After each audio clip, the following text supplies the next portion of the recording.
My name is Yazid Anani, Yes. and I was born in Ramallah, Palestine. I grew up there, and my background studies are in architecture, so I'm an architect. Never really done practice because I didn't like firm-based architectural thinking. So I went to university, I taught architecture for quite a long time, continued my higher education in landscape architecture and urban planning. So I came back and started teaching and inclined towards curation and exhibition because I was thinking architecture can be seen as a visual culture rather than as a utilitarian firm for the industry, you know.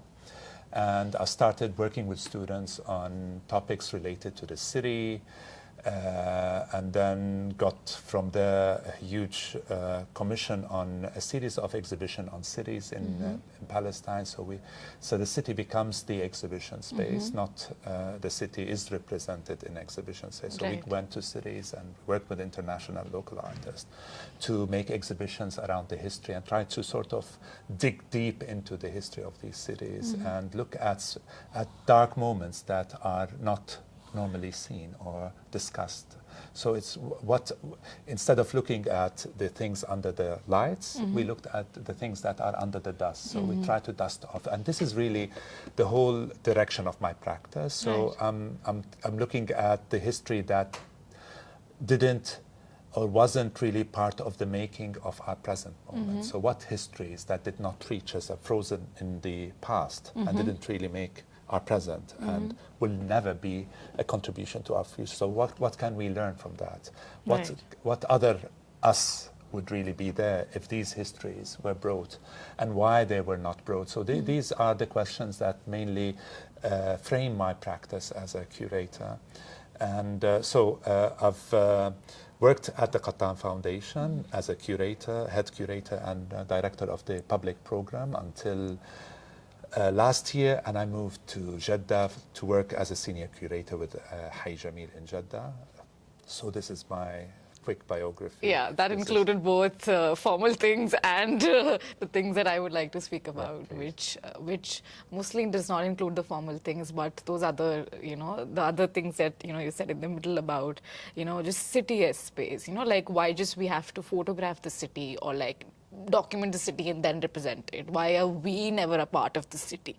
Which when I was looking at your, when you were, you were showing your work yesterday, and I was also looking at it, and immediately, I was just thinking of like placing myself there, also because a lot of it was also imagery, how others have, like photographed a certain region, which is so true for Adivasi communities even in India, or how we mapped. So just I'm very curious about, like how did that thinking came about, how and what has stayed out of that thinking of being a part of the city, and claiming that I am a part of the city and I will exhibit it, all the people you work with. And what does community work, feels like and stands for you? These are really complex questions because for me, looking at the city as an exhibition and looking at the White Cube as an exhibition, there's a big theoretical and conversation in the art scene since ages. But as long as you're conscious about representation and the way you work is really I never really looked at my work as an end of a project rather than it's a beginning of other people's investigation, and it's a base material for other projects. So when you think about that, you look at White Cube as a space of a laboratory of thinking rather than it's a gallery that you go and shop for finished art and objects, beautiful objects. So I don't really look at art in this way. I look at art, again, as Sheba was really mentioning in her. So I look at as an ecology of relationships and not as a flat image on the wall that is beautiful that I want to put in my living room and I want to buy and contribute to the art market. So if you have this part of your consciousness about your practice, it's not an issue for you whether you look at cities as an extension, as a space of investigation of, where art and architecture and cultural thinking becomes an entry point to examine these histories and these spaces that were part of who we are, but frozen and never really part of the construction of our identity. It becomes really easy. It doesn't matter where you exhibit. Totally. And going back to the issue of community participation, I mean, it's a huge trope, and it's something that is it's a cliche, and it's been discussed everywhere. And you know, all the donor organization in Palestine, we've learned a lot from them, by the way. They come with their agendas. They say, now women rights. We need to have numbers of how many women are working in this sector versus how many we should really bring into this sector, which we did. So, I mean, we understand, and they use it. And going back to the issue of, what was it that I was discussing anyway? I've lost my thinking train. No, you were talking about how, you know, how, for example, community is a trope, you know, so donors reveals. Exactly. So you make several workshops with the communities, and so the communities become a space where we abuse the community in order to have some numbers. I say, well, community participation, click, it's done. But the project has nothing to do after the workshop with the community. So it becomes a dictation from the donors. And it seems that this kind of thinking, they train generation of people in Palestine to think this way. So participation is to make workshops and to make sure that people come. But then the knowledge that is deducted out of these does not really matter for the project. This is one thing. Or community participation is flattened only for this workshop. It doesn't become a process of thinking rather than a step doing a workshop and that's it. So a form that if we use, we take this participation. So participation is beyond that. And to be honest, in my practice, it's not always about participation. So sometimes there is a participation, but there's sometimes an artist or a culturer needs to work alone with his ideas and thought that are based on observation and their interaction with the community, and she needs time with her own to produce that work without everybody is really dictating on her what to do or him what to do. So, I mean, you have to understand where to use and how to use community participation. It's not really something that you tick boxes around, but you have to really understand how to deal with it in your practice. And there's no one prescription of how community but then we need to be conscious that it's not really tokenism, it's not really something that we only use to satisfy the donor or satisfy also the art institutions around us. I said, this is a participatory art practice, prove it. So this is my intake on I think this is very, very, as a Dalit person, it's very relatable, because each time, you know, there's an inclusion of a Dalit individual within India's caste system. You know, I mean, it also feels like, for example, not just ticking a box, but almost extractive. You know, and it's almost not just physical extraction, but, you know, like internal extraction. You know, I mean, and I don't know if that can ever become a photograph. Like, you know, like if ever that became a photograph, I would not have a skeleton. I would not have, you know, the blood that runs into me as a Dalit person. And I think that would be so similar to, I think, Palestinians also, because it's really funny because Palestinians, I mean, if you go to villages where these projects happen mostly, they come to the workshops because there's food and they eat, drink, have fun, make fun of the donors, organizers, and whoever from the local partners is there, make fun, enjoy their day. It's like, you know, going out to the movies for them. They go for free, as it should be, eat, make fun, whatever. They can really participate one or two, I mean, with ideas. And they asked them, is there a per diem for the... and that's it. So it becomes really a reverse mockery, where the people understand exactly how these participatory things function and make fun of them. And they extract, it's the opposite extraction. So they go eat for free, enjoy talking to each other, to their neighbors, make fun of the participants, and go home. And they liked it. They like it. So, I mean, it's just, we have also to give agency to the participants. I mean, it's a violent relationship sometimes, but also there's agency if for there the could people. be. Yeah. And I think it's always the agency that make me feel hope about things. No, totally. Sorry, this one's going to be a little serious question, a little heavy. Serious So now. I'm just, No, I mean, with all the military surveillance imagery, you know, that you showed and were speaking about, I'm just curious as to, like, because that reveals so much, but in such a, again, violent, not just violent way, in a way that it limits your existence, like, you know, like, it's like, this is what it is, and, you know, now you don't exist, you know, and with current times in what is happening with Palestine, you know, so what do these imageries play a role, you know, and...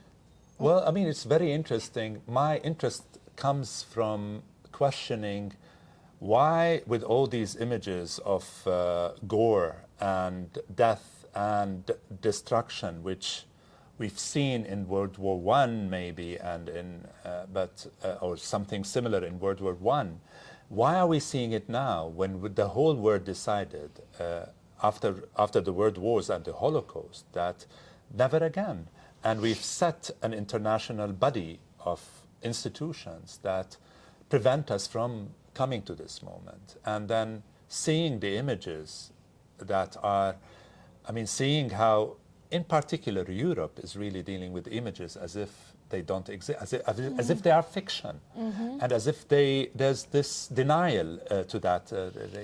I was really curious about how these images of Palestinians since the past until today, how was the reading of them from the colonial entities? And therefore, I decided to go back to history and see how Palestinians have been depicted through the different image archives and from the different colonial entities in order to understand today how are we read through these images and why these images are not effective and they don't really sort of move people. And the presentation was about really reading the absence of the Palestinian. The land is empty. Or if the Palestinian is existing, he is a savage, he is agrarian, and he has no right to be part of the universal. So it's the European and the colonial entity that has the right to the universal and claim the universal, and you become an agrarian, relegated, barbaric, and if you exist even on that land. And then the ownership and the right to the landscapes is really seen from these archival images, that it's only European that inherit the land and decide what to do. Even, I mean, what Sauvage was really talking about, it's very important because we still exist in the colonial regime, but in a different format. But because the whole post-colonial structure of states is actually a colonial structure. I mean, they decided that, okay, they have a map. I'm telling you about the Middle East where I live. And they divided the land into countries, and they picked who to run these countries and how. And they gave us a system of governance, and they educate us that modernism is the way of really doing things, and this is the modernist state. Please form your own modern identity, use folklore and heritage to give yourself a different stamp of the country beside you, and that's it. So that's a colonial construct at the end, and we're still living in a colonial era. And therefore, I mean, it's really interesting you see eventually that these images of today from Gaza are very similar in the same depiction of the... We're not important. We're subspecies. And then you go back to Agamben and what he says about the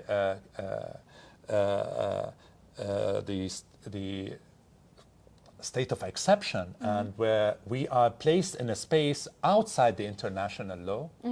International law applies maybe on everybody else, but not us.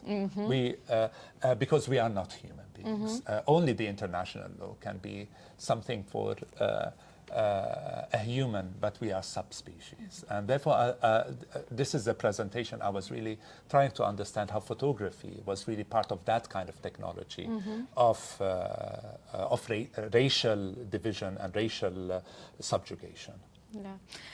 One thing that also stayed with me from yesterday was also how, how the word history in itself, I mean, it's always, not present, like we would want this genocide to be taking place in either the future or the past, just not in the present, because you don't want to deal with it, and and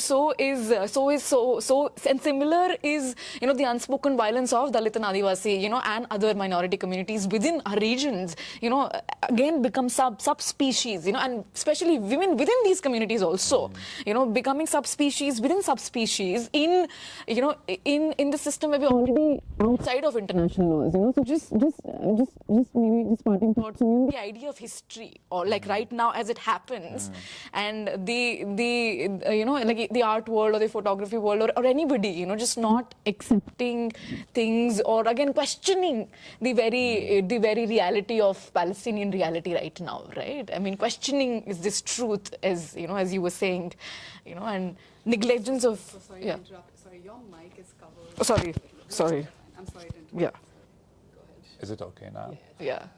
I think this is really, when it comes to the issue of Palestine and what is happening with the Palestinians, it's not really an issue of a national issue to Palestinian, but it's, again, Palestine has always been a metaphor for more global, I mean, the persistence of more global issue on liberation, racism, colonial subjugation. So, I mean, it's a bigger issue of that needs, it can be sort of applied elsewhere. But therefore, when I'm talking about Palestine, it's about, when talking about the future of image, it's the future of the whole humanity in terms of image making. And when I'm talking about archives and institutions working in the culture and archives in particular, I'm talking about not only those who are working with the Palestinian image, but working of images of violence and gore everywhere else. And I think the problem, again, from my observation, these people that sit comfortably in cultural institutions and in like me, for example, it's really easy to deal with images because it doesn't touch the institution. It's something in the past. While if you're dealing now, if I tell my institution, let's really do, or if anybody would tell let's do something about that image production now and the living archive now of Gaza, they would say no, because the whole structure around the world would really be have already spaces of countering such narratives, and these narratives are not really to be discussed now.